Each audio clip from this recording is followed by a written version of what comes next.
Hey, hey, Oh, check 1, 2. stop broadcast. What? Hold on. I don't know what's going. All right, cool. I'm in good shape, man. Whenever. Yeah, I'm going too. So I'm recording, and you have headphones on, so you're not picking up my voice coming back through. That's correct. Correct. Yep, And you're recording. I am recording. All right. So this is theater of the mind. You know how a podcast is. A lot of times I'm gonna go in and I'm gonna edit all of this and then make it sound like a radio show. Cool. You're gonna be my guest host. We're going to do this for Dying Scene Radio, for dyingscene.com. We're going to go through all the news for the last 2 weeks because I didn't do it last week, and then all the news and all the music basically. And I'll just tell you what we just played. Bring us into it, bring us out of it. We're going to start with Bowling for Soup, obviously, and it's going to be the 20 years. That's a lot of beers. Oh, okay, cool. I'm going to play that right at the top of the show. Then it's going to play the intro music, and then we're just going to come right in, and I'm going to start talking, and then we can just go from there. Okay? Sounds good. Yep. Ready? I'm ready. All right. Boom! How you doing? What's up, everybody? Bowling for Soup, 20 years. That's a lot of beers. I'm Bobby Pickles. This is episode 37 of Dying Scene Radio, and I'm sitting in studio today, and I'm using the quotes, air quotes. Sitting in studio with none other than Jaret Reddick of Bowling for Soup and a million other things. This guy's all over the place. I am Jaret, all over the thank place. you. I just spread myself thin all the time. Only I'm not getting any thinner. I'm not sure how that's working out, but not so well, I guess. But hey, man, thanks for having me. It all started with the Facebook message. Who knew? That's right. I love the internet. What do you think about the internet, man? That people can broadcast themselves, do podcasting, YouTube videos. It's amazing, right? Yeah, I mean it is really cool. I mean, I think it works in a few different ways. I mean, I think it's amazing when people have awesome content and they're, and they're able to broadcast that content. At the same time, I think it's sort of like anybody can have a radio show too. So, I guess that's one of those things that is sort of like when Apple started putting recording software on their computers that could make anybody sound good, and all the like uppity indie musicians got super pissed off. So I'm sure that there are some radio people out there. Howard Stern is one of them, actually, who absolutely hates the whole, the podcast thing because everybody's turning into radio DJs. And, but, I mean, his staff fights him on it all the time, that there is a place for this medium. So, hey, we're both trying it, and we'll see what happens, right? Yeah, and did you hear Ari Shafir's reply to him? I don't know that I did. I know that dude's story is crazy, right? I mean, he is like some coked out comedian who's like the biggest podcaster in the world now, right? It's nuts. Yeah. I mean, well, basically, Howard Stern, he says he's the king of all media. Why wouldn't he, try to tighten up his podcasting game? I think that he's the greatest, obviously, and I love Howard Stern. I listen to him every day. I listened to him yesterday. I got Sirius Satellite Radio. Yeah, me too. He's still fucking awesome.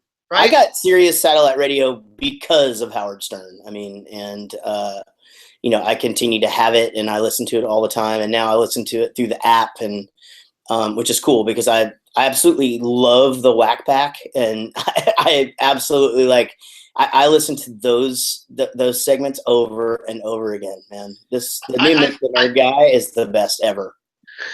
I think they're tricking him, his staff, because Shuli goes and he records podcasts and then plays them on the show with, unbeknownst to Howard, honestly. He doesn't even realize it. But Shuli's getting conversation from, High Pitch Eric and Joey Boots or whatever.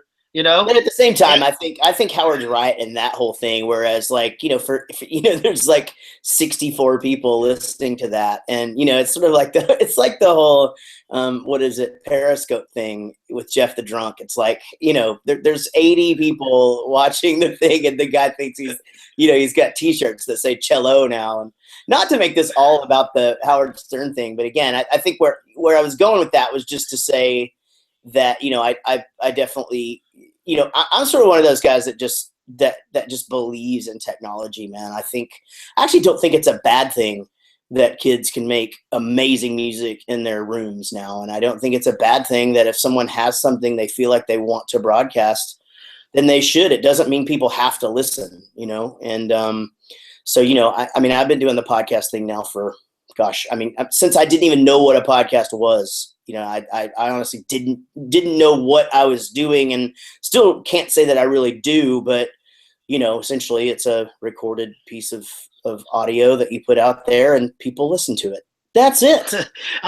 I did the same thing. I worked at a community radio station, WMNF in Tampa, Florida, and I took my field recorder and recorded like parties and stuff and people talking, and I was like turned that into like a thing. And that was before podcasting even blew up or whatever. Stole the equipment, moved to New York City. Then I got into podcasting. I've been doing it for like 3 years. And there you are. Yeah, isn't it funny though how like, when I started doing podcasts, I started doing it just as a Bowling for Soup thing. It was the Bowling for Soup podcast, and then I changed it to the Jaret Show, and now I'm starting just a whole slew of them. But my first one is called Jaret Goes to the Movies, and that's how you and I connected. I guess you had heard of my podcast. And absolutely, you're doing all of this for me. You're bringing people through the podcast episode yourself. But yeah, you're absolutely right. That's how I came upon it. We actually covered you on a previous episode that you sent the press release out about your new podcast. Jaret Goes to the Movies, and I actually absolutely love the podcast, and I think that it's well produced. Sounds awesome. I think that you guys both go off each other very well, and you analyze movies. I don't really, Doug loves movies. He does that High or whatever. That's a great podcast, but you guys do it a little different and take a sober approach. And it's still funny, and I like it anyway. So that's why we're not sober. We're definitely drinking. But no, I know what you mean. And our thing is to be completely honest. I'm not. I guess I'm becoming more of a podcast guy now. But I mean, I'm late to the party. I can't say that I listen to, because like I said, man, I listen to Howard when I'm in the car, and when I'm at home, I don't listen to anything. So. But I'm getting an education and all of that, and learning it, and I'm certainly enjoying it and enjoying the community that surrounds it. But yeah, man, I mean, our whole thing is that Rich pretty much came up with the whole concept and does most of the work, and it's two guys that are friends talking about a movie, and that's it. And we don't necessarily always agree, and we don't necessarily always disagree, and we tend to go off on tangents a lot, which I do pretty much in every aspect of my professional life, and which I'm doing right now, actually. I know. Let me grab the reins right here, because we got to get through this. We got to talk about punk rock. Got to talk about the news.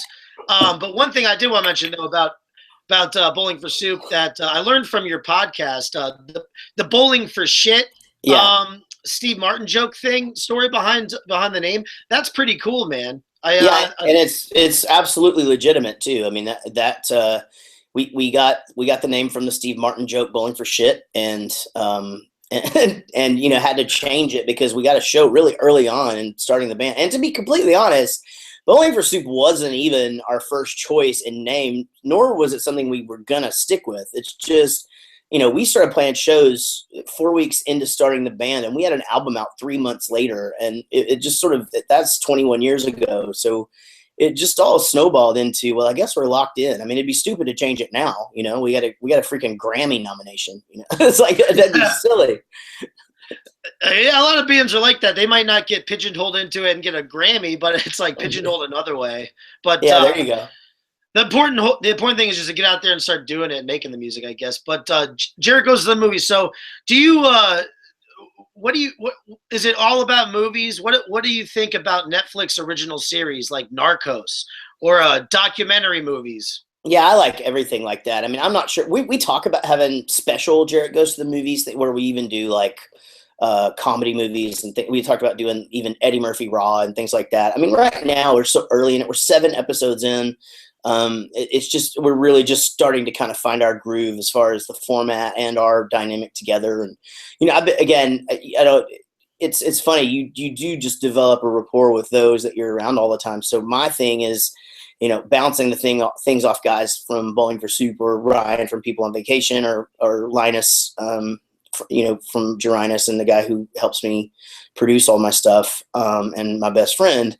When we're in front of a microphone, it's just you don't even think about it. Like it just happens. And so with Rich and I, he's never really done anything like this. So I think that's kind of the cool part of it too. Is he's just a dude that's talking about movies with me, and I'm just a dude who's talking about movies with him. So, but you know what? You're right though. Something does happen as soon as you turn on the recorder and you're going. Yeah, it's like the performance mode kicks in, and then you're just going. You're like somebody was in the room with you. You're just absolutely, yeah. It's funny because I was just sitting here thinking about like what my vibe is right now, and like I'm really chill because I'm a father of 3, and I've literally been chasing kids all morning. At my daughter did dance. I went to my son's basketball game, did the scorekeeping for the basketball game. Just got my youngest son down for a nap and sent my 9-year-old off on his bike, and I'm sitting here with you right now. So it's definitely like one of those days where I'm just like, it's kind of hard to sound like Chuck E. Cheese right now, to be honest.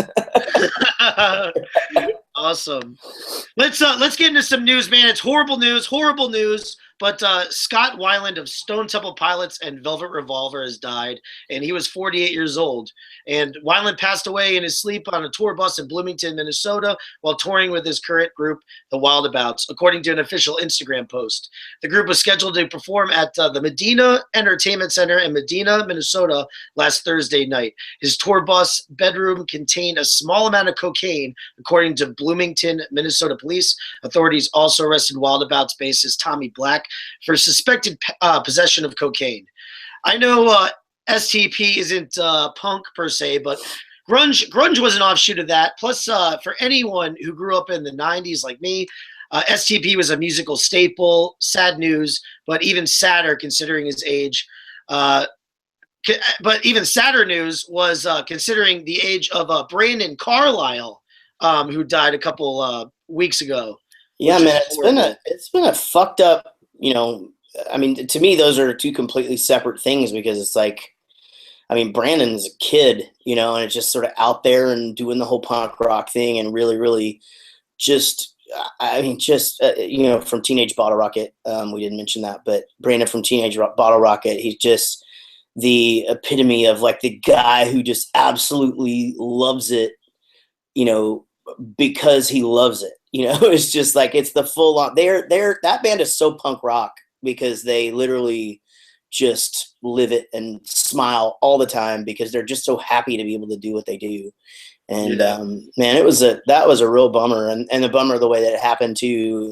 And, the fact that he was in a coma for 3 days and the family just didn't know what the future was. But very, very sad. And obviously, I mean, anytime anybody dies, it sucks, like it's just the worst. And then the Scott Weiland thing to me is hard, just it's a hard thing to react to, because he's 48 years old and sort of, his history and, just it's one of those things where I feel bad, but I wasn't surprised. I mean, does that make sense? Like we were sitting watching TV with my fiance, and she just goes, "Uh-oh," and I'm like, "What?" She goes, "Fucking Scott Weiland died," and I'm like, "No fucking way!" And like literally nothing was even. She just happened to be on there when whoever broke it. I think it was KNAC from LA broke it, and so she, and so again, it's funny because my reaction wasn't like, "Oh man, that's the worst." My reaction was, "Yeah, I get it." I mean, like that's terrible, but it's true. And so they're still both young though. 48 years old, still young. And 30, 2 or 3 or something like that. Brandon Carlisle. I saw him in Tampa at the Pre-Fest. We were watching Masked Intruder. He was pretty close to me or whatever. And then I watched them play like a 3-piece set because the other singer guy hadn't arrived on the plane or whatever. But it was like the second to last performance I saw. Fucking crazy. Anyway, Anyway, total bummer. Let's get into some music, man. This first track is from the Chicago punk band Nervous Passenger, who premiered a music video for this track right here. It's called "Good for Nothing," and it's off their EP "Way Too Weird." If you're a fan of sandwiches, punk, things, and stuff, and who isn't really, then you'll love everything this video has to offer. I asked Nervous Passenger about their experience making the video, and here's what they had to say. They were acting so nonchalant about their awesome cinematic feat. They also sounded drunk. Anyway, check out their music video for this track right here. Find it on the YouTube. That was what the band's call to action was. And they're currently working on 2 EPs and a full length to be released next year. This is Nervous Passenger with their track Good for Nothing on Dying Scene Radio. All right, cool. And so now we're just going to come back right now, all right? Here we go. Cool. And that right there was Christmas Time by the Springfield, Illinois female-fronted punk act Looming. The kind folks at Huntington Beach-based label No Sleep Records have just released the newest installment of their No Sleep Till Christmas compilation series. That track right there comes off this year's edition, the 7th in the series, featuring holiday-themed offerings from the likes of Lee Corey, Oswald, Anakin, Foreign Tongues, and the great Rocky Votolato. Stream it in its entirety on dyingscene.com. Hey, are you a fan of the Christmas-themed punk music? Yeah, I mean, I actually I love all Christmas. Yeah, music. the green music, right? Didn't you did a what is it? A Green Planet, Green Christmas, right? Green Christmas. Have a Green Christmas. I did with MC Lars back when he was on my label. But I've also done 2 Christmas albums with Bowling for Soup, and my other band, People on Vacation, has a Christmas album, and even my other band, Jaret, has always has some holiday stuff that comes out around the time too. So I don't know. It's one of those things where it's fun because actually the can I cuss on here? Absolutely. Yeah. Please So do. like the Jaret song we did was called Happy Holidays, Asshole. And I had completely forgotten about it. And I was messing around on our SoundCloud yesterday and heard it. And it's just one of those things where, every year you get to post it. And I think we've forgotten a couple of years. So, but I'm definitely a big fan of holiday albums. And especially when somebody does it tastefully without, sort of taking the piss out of the whole holiday, where you can actually do something and make it count. Yeah, maybe we should have played that on the top of the whole show. Happy Holidays, Asshole. Happy Holidays, Asshole. That sounds good. I like that. And then we took the same music from Happy Holidays, Asshole, and made it into Happy New Year, Asshole. And so it's the song that keeps on giving the whole year long. Hell yeah. Anyway, prior to that track, the first track, we played a track off the new Foo Fighters EP, Saint Cecilia. And she's apparently the patron saint of music. The record was recorded live in Austin's Hotel Saint Cecilia while the band was in town to headline Austin City Limit. Ben Queller, Gary Clark Jr., and the Preservation Hall Jazz Band are all featured on the EP. It's available as a free download and includes a lengthy note and a description of the recording sessions from Dave Grohl himself.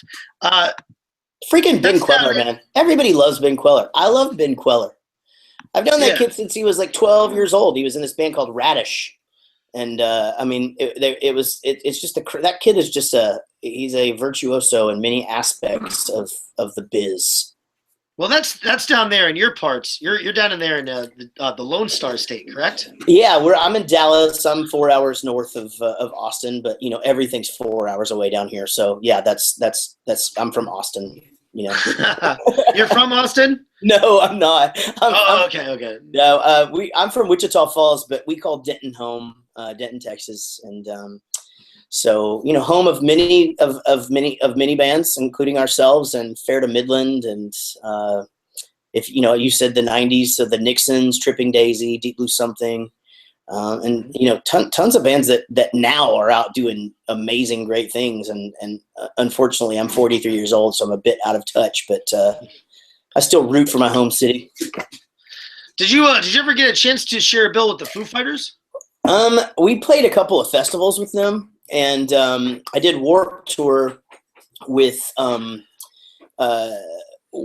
Scott Shiflett and Chris Shiflett when they were doing their band. Gosh, what the fuck was the name of that band? I always know the name of the band, and I can't think of it right now. Hold on, I'll think of it in a second, because this is fantastic. Hey, guys, seriously, stop. Lay down. Go lay down. I have a Yorkie and a Mastiff, and Nice. they're wrestling right down here. This is Milo's head. Come here, Milo. That's a Mastiff? It looks like a pit. He's got a little boxer in him. So he does, yeah. People think he's a pit bull, so they're scared shitless of him, but he's scared of everything. Oh, that's a sweet dog. I have there's like 4 dogs here at my house. Yeah. I don't know why I can't think of the name of that band. Jackson, that's right. Okay. So yeah, we did. Really? I was about to say a Jack Russell Terrier. Oh, it wasn't Jackson. Nice. No, maybe you. Hold on. Wait, let me Google it real quick. Google it. Go ahead, Google it. Okay, hold on. I'll just edit it. It'll sound just like you just came up with it. Oh yeah, dude. I know. That's the way you got to do it. I think it actually was Jackson though. It was? Yeah, then they changed it to Jackson. Yeah, dude, that is the weirdest sort of cosmic thing that ever just happened. Boom! Yeah, so anyway, I toured Warped Tour with Chris and Scott Shiflett when they were in their band Jackson. And that band became Jackson United after that. So, you're like on tour with a Foo Fighter. That's crazy, and a guy from Face to Face. That's awesome, man. Who is the biggest Pinch Me, I Must Be Dreaming band you've played with? Or are you just like super jaded at this point? I wouldn't say I'm jaded, but like it doesn't really. I mean, like I'm never surprised. It's like we were. I mean, it's because to me it's insane just how it all evolves. Because again, we did Warped Tour 2003 and 2004 with Avenged Sevenfold, and now we'll go do festivals in England and Australia that there's 100,000 people and they're headlining, and the freaking production is insane. And so I mean, but I don't know. I mean, we've literally played with everybody, and by everybody, I don't even just mean rock and punk bands. I mean pop bands and country bands and everybody. Just because we've been at it for a long time. And you have a wide reach. Yeah, it's definitely, and also our music crosses over, and there's going to be people that listen to the show that are wondering why you even have me on here, because you're doing a punk show, and that's fine. I mean, less people want to kill me now that we've made it this long, because I feel like everybody thinks we've done something right. So it's like we did Warped Tour last year, and we thought, oh man, all these young bands are going to hate us, and they all thought it was the greatest thing ever. They're like, man, I learned to play Girl the Bad Guys Want when I was in 3rd grade, and so that makes you feel good. Well, listen, I mean, wouldn't you consider yourself punk? I mean, you have punk in your lyrics, We definitely are. We definitely consider ourselves a punk band, and when we started, we were a punk band. Just incidents and just the way life steers you, you sort of start to have trouble putting certain labels on yourself, because it just makes things more complicated. I mean, I think things are so watered down now that like it's acceptable for us to be that, and definitely is in other countries when people think of pop punk, we're definitely at the top of said list. But yeah, I mean, you got your taste of mainstream, and there's nothing wrong with that. That's success. Yeah. The thing is, though, is that our taste of mainstream wasn't on rock radio, which was kind of acceptable for bands like Good Charlotte, and but ours went straight to pop. And so, we're us and Simple Plan, kind of around the same time got thrown into that whole pop world. Us a little bit before them, I guess. But anyway, yes, I think that we're a punk band, and I've always thought that we were a punk band. And I think our attitude is definitely such. There are so many different subgenres of punk rock music these days. I mean, who's to say whatever? The attitude is, go fuck yourself. And as long as you have that attitude, I think you're good. The thing with me is that, like, I think also, like, when the ambassadors of punk rock think that your band is cool, like, I mean, I've got Tim Armstrong and Fat Mike, signing off on my band, so I really don't give a fuck what anybody else thinks. It's like I've got punk rock royalty that like what I do, so it's at that point, like, really, what does anybody else have a point? say? And plus, You have a point. I've been doing this for 21 freaking years, and so obviously I'm doing something right. Absolutely. Finally, the second track in that set comes from Jay Navarro of Suicide Machines, and Eric Abbey of 1592 and Absinthe. They got together to write some songs, some ska and reggae tunes about a year ago. Now they have a bunch of songs in a band called The Traders. The band recently went into Mount Doom Studios to record their debut. Asbestos Records will be putting out the full 9 tracks. That track right there was called Water, and it's just a little taste of the full-length Criminals and Lions, which will be dropping soon. So you see how this works? I just go through it. It's all good, and I'll ask you things while we go. No big deal. Man. Totally get it. Are you doing okay on time and stuff? We good? We're good, right? Yeah, I'm okay right now. Sure. Because we were running a little long at first, so I'm sorry about that. But yeah, man. And right. if I'm talking a little long-winded, then no, I like it. That's the real shit that people want to hear anyway. So it gets me off my notes a little bit, but that's the better stuff. So fuck it. Anyway, a little bit of news. California Punk Vets Face to Face, who I fucking love. They're like one of my favorite bands. So they just announced that their new album is called Protection, and it will be released on March 4th via Fat Records. The track listing can be viewed on DyingScene.com. Recorded at the Blasting Room and produced by Bill Stevenson and Jason Livermore, Protection will be Face to Face's first release on Fat Rec since 1992's Don't Turn Away. Have you ever worked with Bill Stevenson or Jason Livermore? No, I haven't. I would love to. I mean, we have friends that our friends from Dallas, Hagfish, did a couple of records up there at the Blast Room early on, and Zach is actually in Rise Against now. He's the guitar player. But no, I mean, I know Stefan Egerton very well because he moved to Tulsa after he left the Blasting Room. Yeah, that's right. For health reasons, of his daughter, actually, some allergy shit that was going on. And so we met up in Tulsa. I was spending a lot of time up there. So I've gotten to hang out with him a lot. And, that is one of those things where you're just like, the reason I'm in this kind of music is because of the Descendants. So the fact that I sit there and just have conversations about life with Stefan Egerton is fucking crazy to me. Well, let's talk about a movie. Is the Descendants All documentary? Film Age. And we actually had the director, Matt Riggle, on. He actually co-hosted, doing the same thing you did. He set up there in Texas, actually. That's where those guys are from. And they love the Descendants so much, and they filmed that documentary about them. And it's pretty good, man. It started at the Fun Fest. I haven't seen it yet. I mean, I've known, and again, I know Scott Reynolds as well. He sang on a Bowling for Soup album, and he's living down in Austin. I just saw that he actually just posted that documentary Filmage is out on Hulu now. So those that listen right now, if you have Hulu, you can check that out because it is out there. Hell yeah, you gotta check that out. Jesus, I know, man. I'm behind. But I've never seen Raiders of the Lost Ark, for Christ's sake. I had to do that on my show the other day, and I'm just like fucking completely blown away by the fact that I forgot to see it when I was a kid. Wow, how do you not see that? Yeah, I know, man. That one caught me off guard. It really did. Like I thought I had seen it. This is funny. You're doing a movie podcast, and you haven't seen that. You're a movie fan though, right? You're a super movie fan. I am, and I'm a big '80s movie guy. I love John Hughes movies, and that's my thing. John Hughes, yeah. Actually, who was? There's another director, Christopher something, they used to work together a lot. What the hell is that guy's name?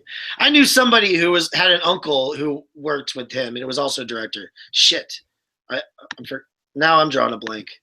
Anyway, but back to the Jason Livermore, Bill Stevenson stuff. You've had your fair share of record producing as well, right? Like crappy records. Absolutely, yeah. I produced a bunch of stuff, and I've done all of the Bowling for Soup records since 2003, and before the ones that Butch Walker did, and I've produced several bands, obviously a lot of local bands, and then bands on my label back in the day. And, I like that aspect of things. Actually, that's funny. I just wrote and produced and recorded 2 songs with Blues Traveler. Let me take that again, Blues Traveler, recently, and which was super cool. I mean, it was, and they were real open, and that was a really fun experience. Hell yeah. Let me get into some more news. More sad news to report. God, California hardcore act The Ghost Inside's tour bus was involved in a head-on collision with a semi-tractor trailer in El Paso, Texas. Something else happening in Texas. A couple of weeks ago, all members of the band and crew survived and are being treated for their injuries, but tragically, both the driver of the bus and the driver of the truck died in the accident. Our thoughts go out to everyone involved. The band has set up a GoFundMe account to help with the medical expenses. They were on their fall tour when the accident occurred, and their last album was 2014's Dear Youth, which came out on Epitaph Records. Have you been involved in a tour bus accident? No, I haven't ever. I mean, a lot of close calls and a lot of, mishaps, fires and shit like that. But I mean, the bus accident is the scariest thought that you have when you're on a tour bus. I mean, you're going to sleep on that thing, and you just don't know if you're going to wake up. I mean, and you do think those thoughts sometimes. And but if I could just rewind a little bit and say that the Ghost Inside guys are the most lovely individuals in the history of the world, and I can't think of a band that this should not have happened to more than them. And so please, the GoFundMe is going towards medical expenses and things like that. So if you do have some stuff, some funds you can throw that way, by all means, please do. They are absolutely the most genuine dudes in the world, and definitely did not deserve this set of cards here. Well, thank you for that information. So in lighter news, though, let's switch it. I know that does suck. I guess we got some sports news now. Scott Radinsky, the former frontman of 10 Foot Pole and current lead vocalist for Pulley, has just been hired by the LA Angels as a bullpen coach. And for those unfamiliar, Radinsky was actually pulled off somewhat of a double life, has actually pulled off somewhat of a double life, serving as a pitcher for the Angels for over 11 years while simultaneously keeping up his career as a punk musician.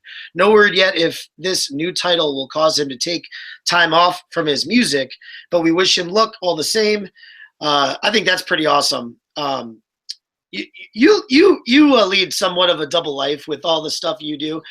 How'd you get into voiceover work, like the Chuck E. Cheese thing you were mentioning before? Yeah, I mean, well, I was an actor before I was a musician, really. I mean, I did a bunch of stuff when I was a kid, and then got into music, and that took over. I acted a lot in high school, and could have gone to college on a scholarship to act, but I was like, what the fuck am I going to do with a acting degree? Like act? That just sounds like that. Basically, that means I'm going to wait tables. That's what I'm going to do for a living. And so I did not go to college for that. I went to college for business. And but anyway, that's neither here nor there. It's always been something that I was interested in. Always been something that I knew that I wanted to pursue later in life. So when we got the call to do the theme song to Phineas and Ferb, I was actually asked to audition for a role on the show, and I got it. So that started the whole voiceover thing. And since then, now again, I'm doing the voice of Chuck E. Cheese, but I'm also doing a bunch of commercials and some cartoon stuff that, just sort of minor stuff. And that's just part of what I do every day. And it's absolutely awesome because I can do it right here in my house. And, the only obstacle I have is these fucking dogs that keep making all the noise. Yeah, I know. I know exactly what you're talking about too. That's why I have to keep my dog out of the room, though. I have to keep Enzo out. Yeah. That's a beautiful microphone, though. That's a condenser mic. What is that? It is. Yeah. It's actually it's the Genesis mic. It's essentially it's the mic that you use in studios all the time is like a $2,400 crazy Neumann. I believe it's a UV80 something or other, and that's just crazy. That spending that kind of money on a mic is nuts. So this is like the closest thing you can get for that, and it plus it looks cool. You know, this is amazing radio right now. Hey, look at my mic, everybody. Check it out. Is it? No, are you being facetious? Is it okay? Are we doing all right? What do you think? I think it'll be interesting. Oh, I'm doing awesome. Yeah, I was just fucking around. I think you just have serious people on here all the time, so you don't know how to take me. I'm fucking never serious about anything, and I just appreciate being here. Hell yeah, man. All right, I got one more news story, and then we're gonna get into our next set of music. So I just want to. It's kind of weird. I don't even know why I'm reporting on this, but have you seen these Drake gifs going around on the internet? No, I haven't. No, you haven't seen it. It's weird. Some psychopath took Drake's Hotline Bling song and they mashed it up with Blink-182's Adam song, and I was a little underwhelmed. They shouldn't have done something. They should have done something crazy like have Drake playing pickup basketball with the coked out Travis Barker, but still, it's a neat experiment. It's worth checking out. You can find it on dyingscene.com. It's just weird. They just took like a little snippet of him in one of his videos, and he just looks awkward, and it just keeps on shifting the way I don't know. Drake, with all the corporate stuff you do, producing music for TV and voiceover cartoon characters, do you have to maintain a level of political correctness? Are you free to go on record and state right now, unequivocally, that Drake just hands down sucks?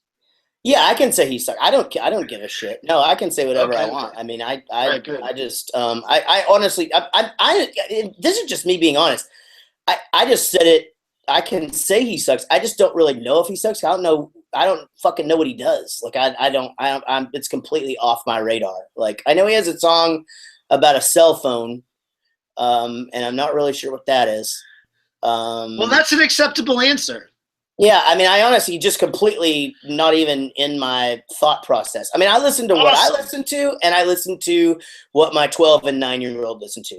And then my 3-year-old likes to listen to Pump Up the Jam over and over and over again. So there is what I listen to besides Howard Stern all the time. Hell yeah. Well, let's listen to a new song right now. This next track comes from New York pop punks 8-Bit, who just released a 3-track self-titled EP that they want you to check out. You can stream it on dyingscene.com. You can purchase it on their Bandcamp page. 8-Bit is already writing songs and gearing up to go back in the studio to work on a full-length album, which they plan to release next year. I had an opportunity to ask them about this next track called Pointlessly Constant, and here's what they had to say. Yeah, I'm itching for everyone to hear it too. This is 8-Bit with their track Pointlessly Constant on Dying Scene Radio. All right. Okay, let's come back. Here we go. Ready? Yep. All right, that track right there was a track called In Stereo by the South Bend, Indiana-based punk band The Distractions. Perfect for those melodic punk fans looking for a combination of Midwestern pop-punk sensibilities and 90s nostalgia. The band just released their second full-length album, Union, through Smoking Cat Records. I asked them for a comment regarding this track and the new record, and here's what they had to say. Anyway, our head honcho Johnny X wandered upon these guys last month. He deems them worthy, so that's enough for me to include them in this week's podcast episode.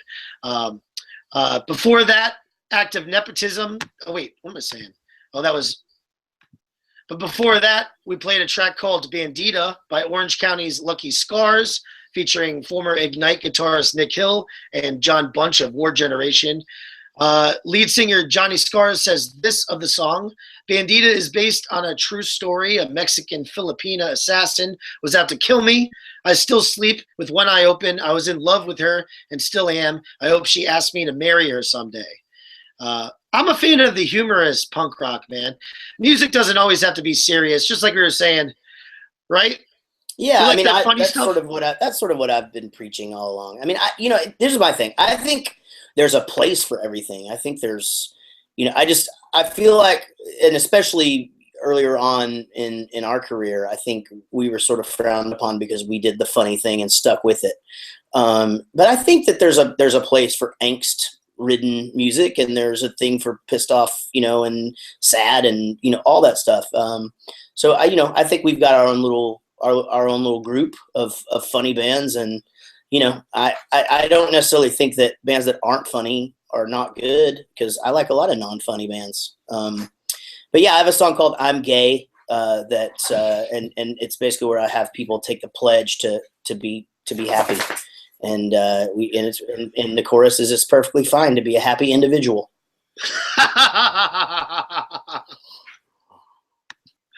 Yeah, that's great. See, that's the kind of shit that I like. Anyway, Bandita appears in the band's new EP, Rock and Roll Party Foul, which was released last week through Spartan Records. Before that were the Canadian hardcore punk act Hellbent with their new song Washed Out off their upcoming EP, EP2, which was released on Thanksgiving. The band will play 4 shows in Canada next month, and the dates and locations can be found on dyingscene.com. Are you a fan of hardcore stuff? I don't know if I am or not. Like, what would be, because I mean, I know what hardcore was back in the day. Like, I know AFI used to be a hardcore band, and now they're not. And I think the difference is, like, in California, it's something different than New York. New York is like more metalish, I guess. Yeah, and that's sort of that's where it started, New York hardcore. And so I have friends that are sort of or not sort of, but that are into all of that. And that's a crazy scene, because the thing about hardcore is like there could be a band like, for example, like Shelter or whatever, that doesn't sound like a hardcore band, but they're fucking hardcore as shit. You know what I mean? Mm-hmm. Yeah. Yeah.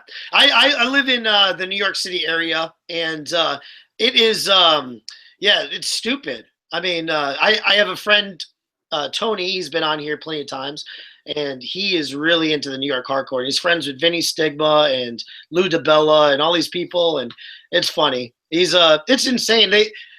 I could talk more, but I don't want to get killed, basically. Right, that's just it. You don't want to, dying would suck. So yes, I like hardcore. Yeah, exactly. If I'm supposed to like hardcore, I like it. Now, if I'm not supposed to like it, then I don't. And finally, the second track in that stupid long set comes from the new London reggae punk act, the Hempsteadies, who just released a new video for that track right there, Bela Lugosi's Ghost. It's off their latest release, El Amor de los Muertos, and the video sticks to the album's theme of all things ghoulish and creepy. Check out our exclusive premiere of the video on Dying Scene. Bela Lugosi was an actor dude, right? I think I remember him from Ed Wood, right? Oh, that sounds right. Yeah, I don't know. Oh, it's another movie you haven't seen. Ed Wood, you haven't seen? No, I haven't seen Ed Wood. See, that's part of why my podcast is interesting, because there's this whole group of movies that I haven't seen before, so you get my first take on it. But then you have, again, like certain movies that I have, like Pulp Fiction, that I can freaking basically quote to you, or whatever. I don't know. They're just there's certain pockets of film that I have not seen. Goodfellas. What about that? Yeah, of course. Love that one, and any of the Casino and like any mobster kind of shit. And I like funny and murder. That's basically where I like. What about documentary films? I do like documentary films for sure. It's and that's what that's what's cool to sit and watch with the lady. A good documentary. That's, what, you're right. You're absolutely right. That is true. That's a go-to. Anyway, all right, we're going to get into some news really quick here. American post-hardcore band At the Drive-In has announced that they are active once again, and they will be playing their first show in 4 years at the Rock on the Range Festival, which takes place May 20th through 22nd at the Mapfre MAPFRE Stadium in Columbus, Ohio. The festival will also feature Pennywise, Megadeth, Lamb of God, Rob Zombie, the Red Hot Chili Peppers. Fuck yeah, check out Dying Scene for more details on that. More Texas rock, by the way. Oh, yeah? Yeah, they're from El Paso. Hell yeah. So okay, cool. Yeah, there's a lot of interesting stuff down there, man. Texas is another world down there. It is. It's like a whole country in and of itself. Do you open carry down there? Now the state can't. No, I don't. I'm not. Okay. I'm not. Despite what everyone thinks, we all don't ride horses to work and carry guns. But it is funny. It's that usually when someone lets you know that they are carrying a gun or do carry a gun, it's almost always somebody that I wouldn't expect, like it's what you, and then like the dude that you would think would be like, fuck no, I'd shoot my foot off. Yeah, I'm from Florida originally, and everybody carries guns down there too. I mean, it's the Wild Wild West down there. In fact, they have the Wild Wild West law. So, but at the drive-in, first called it quits in 2001. Shortly after the release of their highly successful album Relationship of Command, they reunited in January 2012, playing a series of live shows before disappearing again. And it's difficult to keep the band together, right? Bowling for Soup has done the hiatus thing too, right? But no, I mean we've never broken up. We've never taken a break from being a band. We've taken a break from touring. Gotcha. But even that was 6-8 months.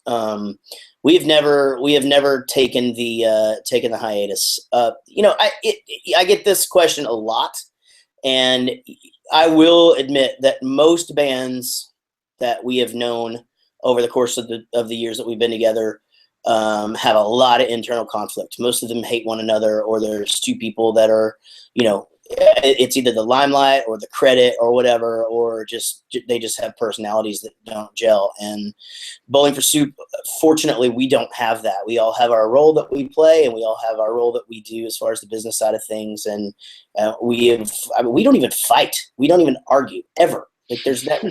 Never. It's insane. So, but that is not the norm by any means. So, we actually get along too well. It's like that if we get picked up by a promoter getting off of an airplane and they send 2 vans and like, you guys want to spread out? No, we all want to ride together. Boys Sets Fire. Do you know that band? Yes, I do. They all live in a cul-de-sac together. Like everybody has a house on the cul-de-sac. See, it's genius. That sounds awesome. Really? Yeah, that sounds amazing. Because it's like, because Gary and I hang out all the time. Like we're always together. But we both have kids. And he has a day job and I have pretty much a day job. So, and the other two don't do anything but Bowling for Soup, and they don't have kids, and they rent. And so it's like they have their own little life. So we hardly ever see them. If we all lived in a cul-de-sac, at least we'd see them going and coming. Hell yeah. How much more on the news docket here? Not too much. Just 2 tours to announce. Gainesville ska punk vets Less Than Jake made their first 2016 tour announcements last week to celebrate their 20th anniversary of their seminal album Losing Streak. They're going to have 2-night stands in each city of their tour, where they will play Losing Streak and Hello Rockview in their entirety. Check out the full list and dates and locations on dyingscene.com.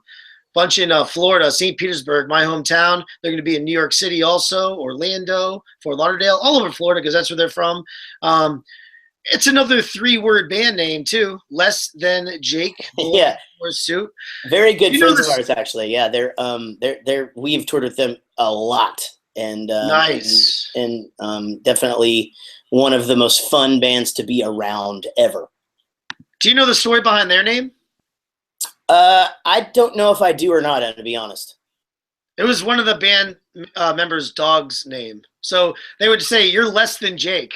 No, like joking around. Right. Funny, yeah. Right? As far as importance is concerned, yeah, I like it. Yeah. I like it. I know. And then the second tour announcement is Me First and the Gimme Gimmes, and they've announced that they'll be heading overseas for a European tour in May of 2016, and you can check out all the dates and locations on the DS website. So let's get into some music, man. This next track comes from the one-man band himself, Nick Amin. Now, I don't know if you're into nepotism, but I am when it comes to this dude. He's I don't want to be too self-serving, but Mr. Amin is a personal friend of mine and the creator of our Dying Scene radio theme song. He plays every instrument and creates these ridiculously awesome Metallica-esque tunes out of his cold, snowed-over basement in Atlantic City, New Jersey. So, hey, Jared, I guess do you get in? You don't get that much snow in Texas, obviously. Do you ever do the one-man band thing when you're recording songs for cartoons and such? Yeah, I mean, that's pretty much how I do it. And even a lot, all my demos and stuff. Whenever I can play everything as well. So I can, and I'm not good at anything. I'm just okay at everything. So I just I can get by and I can make a song sound like a song. So yeah, I do that shit all the time. And then, as you said, the cartoon stuff, I pretty much just do all of that with MIDI, and so it comes together fairly quickly. Hell yeah! And when you're so Jarenus, is that a songwriting? That's a songwriting production team, though. Correct? We're a songwriting production team. It's actually Jarinus, because it's Jarinus. Sorry. That's okay. If you combine Jaret and Linus, you get Jarinus.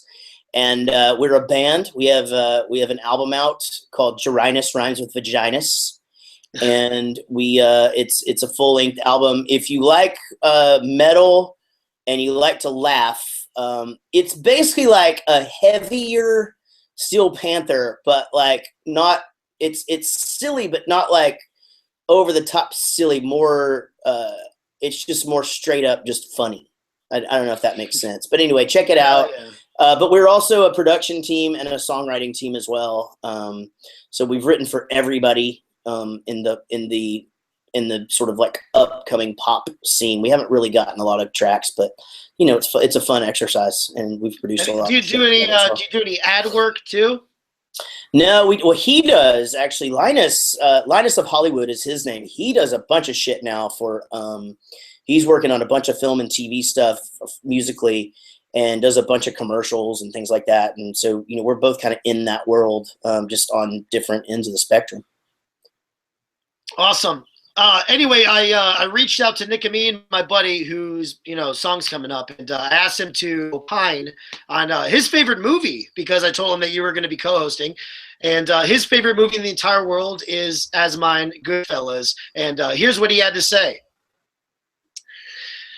So, like you said, stop this podcast immediately. If you haven't seen Goodfellas, go watch it now. Per instructions via Nick Amin. So I love how he mentions the one-shot scene where they enter. You know what I'm talking about? Yeah, absolutely. Yeah, that's the best. That's the best scene, man. And actually, Nick Amin, man, when we were kids, like 14 years old, he explained that to me. I remember very vividly that he pointed that out, that it never cuts the entire time as they're panning down and following Henry into the kitchen and up into the dining area. Fucking well, that's why movie. It feels like on that movie that it feels like the movie just it shifts gears, like literally, like it's almost like another movie inside of a movie. It has a completely different feel, completely different vibe, and they actually make you feel. I've never done coke before, but I feel like I know what it would feel like because of that scene. Yeah, that's how a lot of movies are, right? You can just live vicariously through the movie, and if it's done very well, you get a little taste of it. There you go, and then you don't have to do the cocaine. Yeah, you can get into the mind of it. It's kind of like me. I want to make T-shirts, so I don't have to tattoo myself all over the place. I can just make a design and screen print it, get it out of my system, and then I don't have to desecrate my body with tattoos as much as I really like to, though. Anyway, yeah. All right, so let's get into this music. I asked Nick Amin to intro his track right here, and here he is. All right, so he intros it, and now we're gonna come right back, okay? Okay. And I'm sorry, I know we're running long right here. I think this is the last one. It's okay, man. So. It's all right. As long as my boy is still asleep, we're okay. All right, thank you so much again, man. This is gonna be really awesome. Yeah, dude, I'm super excited. Thanks again. All right, so. And that right there was the Lamplighters, punks out of Germany. They just released a new video for that song right there. It's called Basement, and you can check it out on dyingscene.com. The song will be featured on the band's upcoming album, Views, which is due out December 18th on No Panic Records. Speaking of music videos, the hot middle-aged neighbor across the street in the 1985 video. I have some gorgeous hot moms on my block, but holy shit, she was the best. Yeah, Man, dude, I'm sorry. that was insane. Yeah. She's a big time producer now, and she's been in a bunch. She was on the Citibank commercials where they turn the miles into vacations and shit. Her name is Joey House, and holy crap, we got to do her wardrobe fitting, and we did it in this hotel in LA. And we'd be like, well, we don't really like that outfit, and she would just change right in front of us. And you talk about little giddy little fuckers. We it was funny. It's like we were teenagers or something. Oh my God. I know. I'm sorry. I know that has absolutely nothing to do with anything at all that we're talking about whatsoever, but I just had to add that. Yeah, you have no idea though, like how hot she was in person. I mean, it was fucking crazy. Joey House. Just one. Yeah. Oh God. Okay. Now, anyway, let's get back into it. Yes. The track before that one is for all those higher level beings, those who can appreciate a great thing when they hear it. So muchos gracias for allowing me to present to you Los Ramones. That track called Relampago. I don't even know if I pronounced that right. And it's the Spanish version of Hey Ho, Let's Go. So how about Oye Vamos, which is actually the title of this tribute band's debut LP. Only a redheaded stepchild of a punk scene like Richmond, Virginia could create something so splendidly sarcastic and indignant. Once familiar songs have been brilliantly bastardized both lyrically and linguistically, stumbling satirically between poor Inglés and equally poor Spanish grammar. Song titles like Now Yo Quiero Go Sniff Some Glue and Judy es una puta. Does it get more punk than that, man? I mean, uno, dos, 3, 4. Yeah, that's it's pretty punk rock. That's pretty funny. Yeah, this band was featured on they said what? What was the puta one? Judy es una puta. Judy is a bitch. Yeah, that's funny. I love it, man. See, that's the kind of shit that I like, and that's what I like reporting about. But anyway, this band was featured in our November's Hidden Gems of Bandcamp post, and you gotta love the shtick bands, man. You gotta love it. So. Yeah, I mean, I'm into it. It's one of those things where it's nice to come down every once in a while and just appreciate somebody's take on, something else, and just allow yourself to smile from time to time. Mm-hmm. What are your thoughts on Bandcamp as a tool for your music, getting it out there to the people now? So. Man, I love any and all of those avenues, to be honest. I mean, I think here's the thing: the fans are the label now, and with things like Pledge Music and, as you said, Bandcamp, and as we're with our podcast, we're using the Patreon format. Your fans can support you, and you don't necessarily have to have the label involved, as long as you can get out there and bust your ass and work. So I love it. I love where the music industry is right now. I like the fact that if you hustle, you can actually do some amazing things without actually starving to death. Mm-hmm. Yep. What's the method that you were talking about? What was that? The Patreon method? With our podcast is free. We put it up on all outlets for free. It comes up on Podbean, and it goes out to any and all of the outlets. Again, it's called Jaret Goes to the Movies. We also put it up on YouTube, and we upload it to Facebook, everything. But we also have on Patreon.com. It's Patreon.com / Jaret Goes to the Movies. You can also support the podcast, and by supporting the podcast, you receive outtakes every single week. You receive a pre-show audio thing, a post-show recap, and there's other it's basically just like sort of like a pre-order or a Pledge Music thing for music, but you're rewarded constantly just for being, and it's ongoing. So you can support it for a month, or you can support it every month, and it's one of those things where it allows for our thing, I mean, Rich actually had 2 jobs when we first started doing this, and he's putting a lot of time into Jaret Goes to the Movies, and so he quit his second job. So, you want to try to kind of to sort of pad that a little bit and help the guy out, and also it's with as you always want better gear, and you want to be able to advertise your show, and our goal is to have 8 or 10 podcasts ourselves, whether they're weekly, quarterly, yearly, whatever, and a few others in our network. And so, we have pretty high expectations and goals for ourselves and for what we're doing here in the podcast world. It's a labor of love, man. I mean, I put in a lot of editing hours. It's fun and tedious. Anyway, the second track in that set was by South Texas pop punk act The Low Ends, who've quietly released a brand new EP titled Already Gone. Fans of the singer's previous band Baseborn will definitely dig it.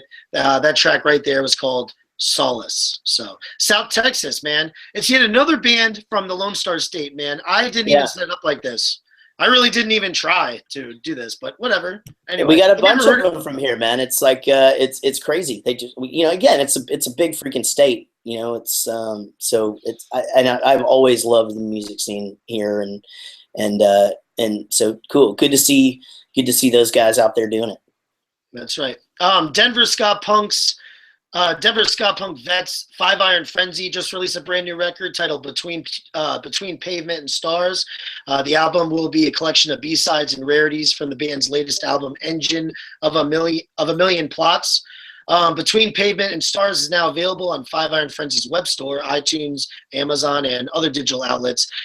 There's a lot of bands doing this these days, releasing B-sides and rarities. Has Bowling for Soup ever done this? And if I just missed it, I don't know. Are there any plans to release a record like this in the future? Stuff like. I'm sorry, I missed that question. My wife texted me. So what kind of record? Like. Sorry, I'm sorry. Was she telling you how long is this going to take? No, not at all. No, just okay. Tell me and I'll jump in. Just. No problem. I'm just super insecure about that. Like, anyway, okay. So there's any bands. Do you guys have any plans of releasing any B-sides or rarities records for Bowling for Soup? Yeah, I mean, I love that kind of stuff as a fan too. And we did a deal where we released the demos, a limited edition version of the demos for Drunk Enough to Dance. So it was 17 songs that were demoed. Some of them made the album, some of them didn't. And that got a really cool reaction. And then we have so many B-sides. I mean, it'd be like 2 albums. But yeah, I mean, I hope that we get to do that one day. I mean, our thing is that we were on our own label for 4 albums, and then we were on Jive for 9 years, and now back on our own. So getting the logistics of all that together would be a little difficult. But there's definitely, we re-released our first 2 albums. So our self-titled album is out again, and that originally only was 1,700 copies. And then our second album was only 1,000 copies because it was a split with a band that broke up before the album came out. And that one's called Cellmates.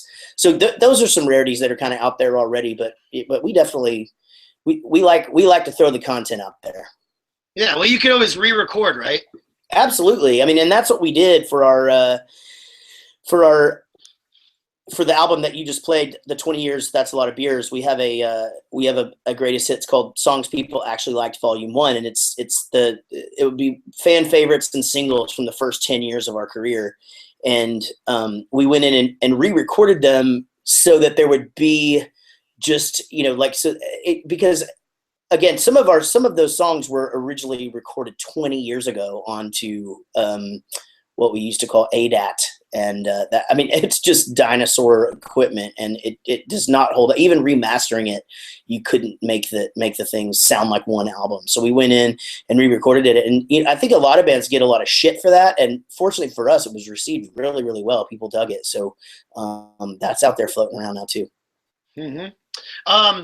Last in the news dockets, Pittsburgh Punk Vets Anti-Flag decided to celebrate Black Friday a little differently this year. In conjunction with AF Records, the band released digital rips for 6 rare 7 inches on the label's Bandcamp page, including Kill Kill Kill, Amigre, and splits with Bad Brains, Against All Authority, Obnoxious, and God Squad. These 6 releases, along with the entire AF Records catalog, have been set to free or pay what you can download. So the label and the band offered the following statement in an email received by most Bandcamp users. Said, Black Friday is bullshit for a lot of reasons. So this year, I want to do something a little different. I put up 6 super rare Anti-Flag 7 inches on our Bandcamp page and made them available for free, pay what you can download. These are vinyl rips captured directly from the records themselves. Ripping these records was actually one of the first things I did when we relaunched AF Records a few years ago, and I'm stoked that you can all now hear them. They are punk as fuck. The rest of the AF Records catalog is also available for free, pay what you can download. That's over 60 records. If you can afford to throw a couple bucks to a release or two, know that you're directly supporting independent punk rock music, and every single one of your dimes is going to our artists and also future releases. If you can't afford that, that's cool too. Download some music, be inspired, let punk rock change your life, start a band. Head to afrecords.bandcamp.com to download them. And we're thankful for this community and the solace that we found here. Be good to one another. We're all that we have. Peace and love. P.S. Corporate rock is still a fucking scam. As mentioned before, you can head right to the AF Records Bandcamp page and get your fill of punk music and get it before it's gone. Did you do any Black Friday shopping this year? I didn't actually go out and do any Black Friday shopping. I did some stuff online for the kids, and I don't think I really got too crazy. It's funny because it's like, to me, the whole Black Friday thing happens, but then every day from the same stores you have the same coupon and they're just last chance, and it's one of those things. It just feels like it just lasts the whole month anyway now, so it doesn't feel like there's any urgency. No, that's crazy at Trampled and stuff like that. Yeah, I've never wrestled for a microwave before, I mean, it seems silly. Yeah, it is. So we're going to get into some music now. You may have thought you knew every punk subgenre there is, but Dead Trains might just prove you wrong. The Boston-based trio combined punk sensibilities with the sound of the traditional Dada blues, yes, blues. Delta blues, yes, blues. You can hear this cool electric sound for yourself with the release of Country Road Bound, Meadtown Blues, which yours truly is about to play for y'all right now. And the song will appear on the band's new album, Country Road Bound, which will be released in February. This is Country Road Bound, Meadtown Blues by Dead Trains on Dying Scene Radio. Jared, forgive me, there's one more segment, but this is the last one, and it's short. Okay. It's really short. Here we go. Ready? Yep. That track right there comes from the Italian punks Linterno, aptly called Out of Time, considering this is the final segment. So last week premiered the music video for that track. Find it on Dying Scene. Out of Time appears on the band's self-titled EP, which was released back in October through No Reason Records. Before that, we played a track called Strakone Pokleni. I don't know how to pronounce that. It's by Polish punks Lazy Class. They've been putting out music for a few years now, but our head honcho Johnny X didn't discover them until the other day. So I figured if they're new to him, they'll likely be new to a lot of the listeners. So it's straight up street punk with a slight Polish accent. They sound like an early 90s epitaph band. And they just released a new EP titled Hell of San Domingo through Rebellion Records. Stream the entire thing on DyingScene.com. They're Polish, so I'll have to get them on the show. My one of my business associates, I guess we could say, is Polish, and we could drink vodka with them via Skype, and it'll be great radio. I can't wait. Hell yeah. Hell yeah. Anyway, before that was a Slovakian melodic hardcore band, Years of Sleep, who are making their debut in the U.S. with a video for that track right there, Reflections. Find the corresponding video on the DS website. The band is working on a full-length album to be released in 2016. And finally, the second track in another stupid long set comes from Portland-based pop-punk act Toxic Kid, who wants to put you in the Yuletide mood with that track right there. It's Christmas time, ... again. They just released a new Christmas-themed EP, Very Merry Cretan Christmas, which you can stream on Dying Scene. 100% of the band's sales in December will be donated to Oxfam America, which is an international confederation of 17 organizations working in approximately 94 countries worldwide to find solutions to poverty and what it considers injustice around the world. Toxic Kid self-released their sophomore album Glued to the TV back in July. More Christmas-themed punk rock music, and I imagine we'll have more of that on the playlist in weeks to come, possibly next week too. That's everybody's go-to this time of year, apparently. Yeah, and why not? Yeah, hey. Absolutely. Although I personally I'm not really a fan of Christmas, to be honest with you. I gotta admit, I'm not really. I don't know. But you have that might change. I don't have any children, so I know you. Yeah, I don't know. I've just always been I like the holidays. I like the lights, and I like all of that stuff. Again, I guess I can't say that I am a huge fan of the marketing of all of it, but at the same time, it's nice that everybody does have sort of a nice little kick to their step, and everybody just seems happy, and that's okay with me. Yeah, I know. I'm a Scrooge. You're a Scrooge, dude. You're a Scrooge. So, all right. So 2 last news stories, and then we're done with this episode of the podcast. Brendan Kelly of the Lawrence Arms and Derek Grant of Alkaline Trio announced that they will be playing a short run of East Coast solo shows together in January. You can check out the dates and locations on dyingscene.com. Kelly's latest solo release was a split 7-inch with Sam Russo, which came out last May through Red Scare Industries, while Grant will be putting out a new split 7-inch with Dan Cribb of The Decline on December 11th. They're going to be in Boston, Brooklyn, with Mikey Erg and January in Philly. And do you ever do any solo acoustic stuff? Yeah, I do quite a bit, actually. A lot, mostly around here. But yeah, I have a good time doing that, and it's fun to go out and play Bowling for Soup songs and People on Vacation songs, and then just throw in just random cover songs and things like that. I also do a bunch of shows on the internet, where you can watch me on stageit.com, which is another cool format for artists and fans to be able to connect. So yeah, I like that. I enjoy that, the whole acoustic thing, just because there's a closeness to the audience that you don't get in the electric world. Yeah, stageit.com, huh? Yeah, stageit.com is it's essentially bands play shows on there. And it's just like going to a show. Some of them, it's a free show, and you're able to tip them a few coins here and there. It's like 10 cents, 20 cents, or whatever. And sometimes they'll charge you $1 to get in, and they get on there and do a show. And it's really most people are like, I would never watch a show on the internet, and almost everybody that does ends up watching more. Well, speaking of, like, what is it, all mic'd up properly and it sounds very good? Yeah, that's it. That's just it. You can do it just from now you can do it from your phone. Back in the day, it was a little bit more of a production. Back in the day, man, we are so. Oh, really? It's kind of like Periscope. Yeah, I wouldn't say that it's like that, but now it is, because there's an app, and I haven't actually done it that way. When I do my shows, I actually mic them up and try to light the room and make it actually look like something cool. Yeah. The last piece of news, we're so in tune, man. We're cosmically in tune, because the last piece of news has to do with that. It's about the fine folks over at Raw Cut Media, who put together a few interesting videos that you can check out on Dying Scene.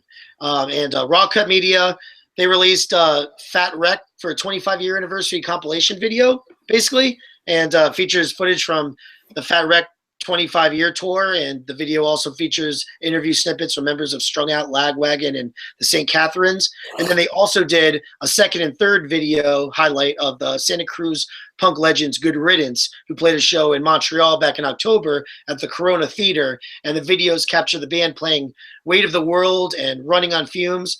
And the vids are actually produced very well. Everything's mic'd up perfectly. And that's why I decided to include it in the show today. So I reached out to the producers, Jay and Lando, and here's what they had to say about their punk rock projects. So anyway, how do you feel? Actually, I already asked you that before. I had a question in there that I already asked you. Yeah, so that was cool. You know what? I'm gonna have to fix this in post anyway. This part right here, because I don't even know what they're gonna say. I didn't even get it from them. But that's the podcast, man. Awesome. I really appreciate you. Thank you so much for being on the show. Did you have fun, man, or I did. do you instantly regret participating in it? No, man, I had a blast. Thank you for having me, and yeah, man, look forward to. I'm sure I'd love to do it again anytime. Awesome. So let's go out with a song. We opened up this set with a song called "Out of Time," and here's another track called "Out of Time." Two different bands, and this is the final segment with the track of the same name. But anyway, these are the Anaheim ska punks. Hooray for Our Side, whose upcoming album Overture is now available for pre-order. Find the link on dyingscene.com.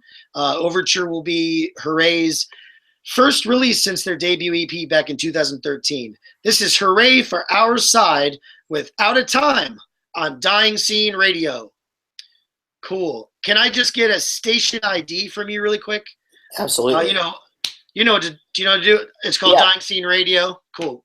Yeah. Is that all you want? Just Dying Scene, or do you want anybody's name in it? Hey, I'm Jaret with Bowling for Soup and all the other things you do. Whatever. Spice it up however you want to. You're listening to Dying Scene Radio.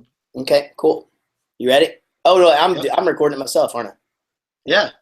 Hey everybody, my name is Jaret. I'm from the greatest rock and roll band that has ever lived. Yep, Bowling for Soup, and you are listening to Dying Scene Radio.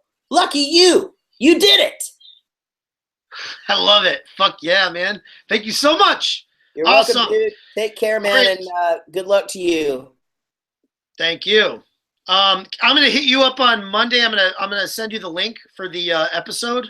Monday evening it goes up like around 8 or 9 p.m. But I don't know if you could tweet it out maybe Tuesday morning or something. That'd be awesome. I will. Whatever. Yeah, emails the best. I don't really. Facebook Messenger is tough for me. So that's what I meant. That's what I meant. Yeah, totally. So I'm gonna export this MP3 right now, and I'll send it to you probably via Hightail. So I'll send it over to you right now. Thank you. You got it, man. All right. Bye. Bye.